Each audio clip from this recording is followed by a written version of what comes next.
Con este hermoso atardecer les damos la bienvenida a todos nuestros amigos de Historia de Bucaramanga, saludando de antemano a Diego Sáenz, quien se encuentra en este momento cuidándose, cuidando su salud. Esperamos su pronta recuperación. Nos encontramos hoy desde la Casa Galán. Vamos a hacer un breve recorrido a ver qué encontramos. Muy buenas tardes. Bienvenidos a la Casa Natal Luis Carlos Galán Sarmiento, uno de los nuevos museos que tiene la ciudad, inaugurado el pasado 17 de marzo de 2023, donde se le rinde homenaje a una de las figuras políticas más importantes que tiene nuestra ciudad, o que ha tenido nuestra ciudad, inclusive nuestro país, Luis Carlos Galán Sarmiento. En esta casa van a encontrar una serie de actividades, de representaciones que evocan precisamente a una de las figuras trascendentales en la historia política de nuestro país. La casa está pensada en dos enfoques, uno dedicado a la memoria, al estudio de la violencia, al estudio del conflicto, en relación a la figura de Luis Carlos Galán Sarmiento, obviamente, y otra dedicada a representaciones, expresiones de arte, talleres de lectura, talleres de escritura, talleres de oralidad. Mañana viernes los invitamos a la exposición de los estudiantes de la Escuela Municipal de Artes, con una exposición que se denomina Corporeidades. Esta exposición de los muchachos que están haciendo sus primeros pinos, sus primeras representaciones, invitada a la ciudad, invitados todos los estamentos de la sociedad para que acompañen a los estudiantes en su exposición. Esta inauguración se desarrollará a las 6:30 de la tarde. Y así llegamos a la sala más importante que tiene el Museo Luis Carlos Galán Sarmiento, y es donde encontramos una serie de fotografías en alusión a la vida de Luis Carlos Galán. Acá encontramos una fotografía de Carlos Eslava, fotógrafo santanderiano, de los más importantes que ha tenido nuestra región.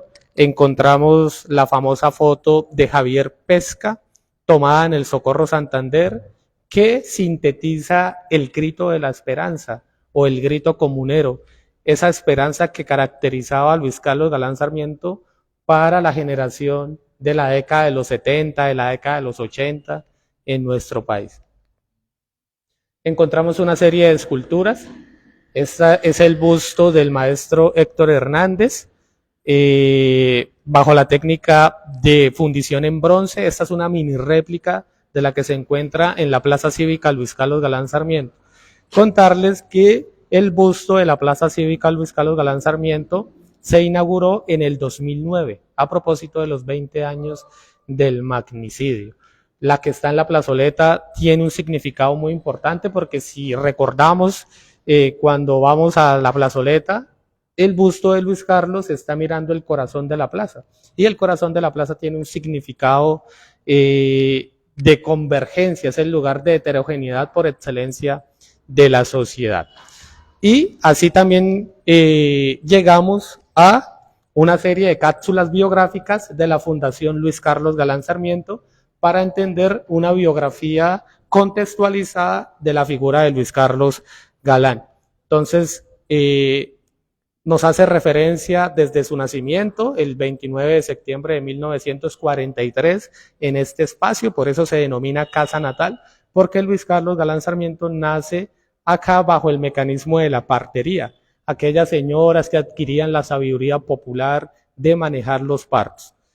Luis Carlos Galán Sarmiento vive en esta casa hasta 1949, 47, 49, y pues ya su familia se traslada a Bogotá. Contarles que Luis Carlos Galán Sarmiento es el tercero de 12 hijos de la pareja conformada por Mario Galán y Cecilia Sarmiento. Entonces, en esta primera cápsula encontramos esos primeros momentos de vida de Luis Carlos Galán.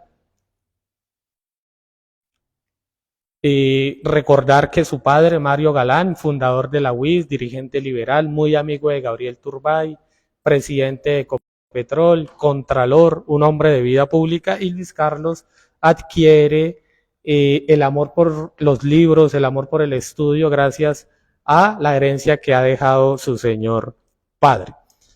Así también encontramos otra serie de cápsulas biográficas. Ya acá encontramos a un Luis Carlos Galán universitario, estudiante de Derecho en la Universidad Javeriana, creador de la revista liberal Javeriana Vértice, sus inspiraciones, una inspiración de tipo político, Rafael Uribe Uribe y el poeta José Asunción Silva, muy característicos de la historia de nuestro país de la segunda mitad del siglo XIX.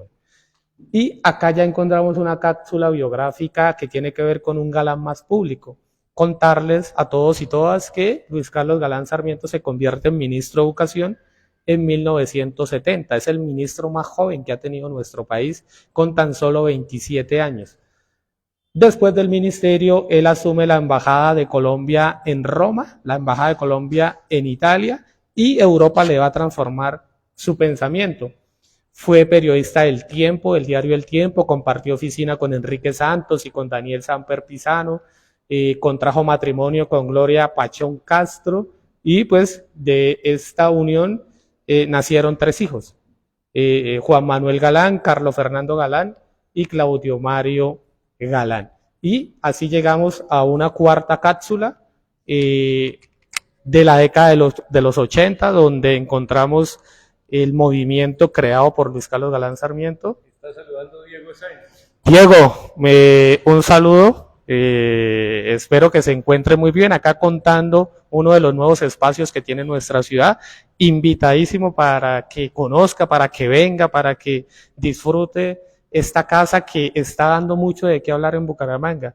Todo el que pase por la calle 36 con carrera 24 y carrera 25 recordará que acá nació una de las figuras políticas más importantes, y yo sé, mi querido Diego, que usted es un amante de la historia, y después de este programa muy seguramente nos visitarás, y con mucho gusto acá estamos para contar toda la historia de la segunda mitad del siglo XX en Colombia bajo la figura de Luis Carlos Galán Sarmiento, sobre todo esta década que es muy importante o muy compleja para nuestro país. Estamos hablando de la década cuando Luis Carlos Galán crea el nuevo liberalismo, cuando copartidarios de Luis Carlos Galán Sarmiento son asesinados por la mafia colombiana, específicamente el cartel de Medellín, figuras como Rodrigo Lara Bonilla, como Guillermo Cano, atentados contra Enrique Parejo González, todo eso va a caracterizar a la década del 80, junto con otra serie de sucesos que pasaron durante este contexto. El Nevado del Ruiz con la tragedia de Armero, la toma y retoma del Palacio de Justicia. Es más, hay un dato, y es que en ese momento el Papa Juan Pablo II, creo que en el 86, visita a nuestro país, y los medios internacionales lo publicaban algo así como el Papa visita el infierno. Así era catalogada, digamos, la situación de nuestro país en ese momento. Y hay que mencionar que Luis Carlos Galán Sarmiento y algunos miembros del nuevo liberalismo son los únicos que se enfrentan directamente contra lo que representa la mafia, contra lo que representa el narcotráfico, y esa relación que puso en tela de juicio la ética política de nuestro país. Entonces, Luis Carlos Galán Sarmiento se caracteriza por su lucha contra la mafia, y por eso es que llegamos a uno de los sucesos más dolorosos en la historia política de nuestro país, que es su magnicidio el viernes 18 de agosto de 1989. Nuestro país es de la tradición de no asesinar presidentes, nuestro país es de la tradición de asesinar candidatos a la presidencia. Tenemos el caso de Gaitán, tenemos el caso de Galán, el caso de Álvaro Gómez Hurtado, el caso de Pizarro, el caso de Pardo Leal. Entonces, Luis Carlos Galán Sarmiento, en algún sentido, también cae en esa tradición tan lamentable que caracteriza a nuestro país. Hay una frase muy famosa de una canción que se llama La Gota Fría. La Gota Fría tiene un extracto que dice: me lleva él o me lo llevo yo para que se acabe la vaina. En algún sentido eso sintetiza la historia política de nuestro país, y lo hemos representado con la figura de Luis Carlos Galán. Hay un problema en la vida de Luis Carlos Galán, y es que siempre nos quedamos con su magnicidio. Hay una diferencia entre la muerte de Galán y la muerte de Gaitán. Cuando asesinan al político liberal Jorge Eliezer Gaitán, la gente sintió rabia, por eso el Bogotazo, por eso quemaron Bogotá. Cuando asesinan a Luis Carlos Galán Sarmiento, la gente no sintió rabia, sintió dolor, sintió tristeza, porque le arrebataban en algún sentido una de las últimas esperanzas que tenía esa generación para haber transformado el país. Y también llegamos a una última cápsula que tiene que ver con los homenajes que le han hecho al político bumangués. Mencionar que él se encuentra enterrado en el Panteón de los Inmortales del Cementerio Central de Bogotá. La Universidad Javeriana creó la cátedra Luis Carlos Galán Sarmiento. Tenemos la Plaza Cívica Luis Carlos Galán Sarmiento acá en Bucaramanga. El salón de plenarias del Consejo de Bucaramanga se llama Luis Carlos Galán Sarmiento. El salón de plenarias de la Asamblea Departamental se llama Luis Carlos Galán Sarmiento. Y El Dorado, el aeropuerto El Dorado, que muchos de nosotros hemos visitado, también se llama Luis Carlos Galán Sarmiento. Y por último, hay algo muy bonito que tiene esta casa y son los murales. Los murales representan precisamente la casa natal. Encontramos algunas representaciones de la niñez de Luis Carlos Galán Sarmiento, compartiendo con unos niños en Bogotá, y tenemos otro que caracteriza la sonrisa de la esperanza. Esa sonrisa, esa esperanza que caracterizó la generación de mis padres, la generación de mis abuelos, que vieron en Luis Carlos Galán Sarmiento una posibilidad real de cambio, y por eso es que duele su muerte, por eso es que duele su magnicidio. Y tenemos la que evoca precisamente este espacio declarado bien de interés cultural de tipo departamental, y es la fotografía de su niñez. Esta es una fotografía que evoca la primera comunión de Luis Carlos Galán Sarmiento en Bogotá. De manera pues que los invitamos a que conozcan este espacio, no tiene ningún costo, está abierto a la ciudadanía, está abierto al público bumangués, santanderiano, nacional, internacional. Nos han visitado turistas internacionales conociendo este nuevo espacio que tiene la alcaldía municipal, que tiene el Instituto Municipal de Cultura. Acá se desarrollan talleres de escritura, talleres de arte, de lectura, conversatorios, tertulias, recitales de poesía. La invitación es a que sigan la página del Instituto Municipal de Cultura y vean toda la programación que tiene la Casa Luis Carlos Galán Sarmiento. De mi parte, bienvenidos. Acá están abiertas las puertas, acá estaré pendiente para contarles historia de Colombia, historia de Luis Carlos Galán Sarmiento, cuestiones que tienen que ver con patrimonio y con lo que nos identifica a nosotros como bumangués. Muchísimas gracias, Gerson. Soy Iván León. Un saludo nuevamente a nuestro amigo Diego, que se recupere pronto, y nos seguimos viendo aquí en Historia de Bucaramanga. Hasta la próxima.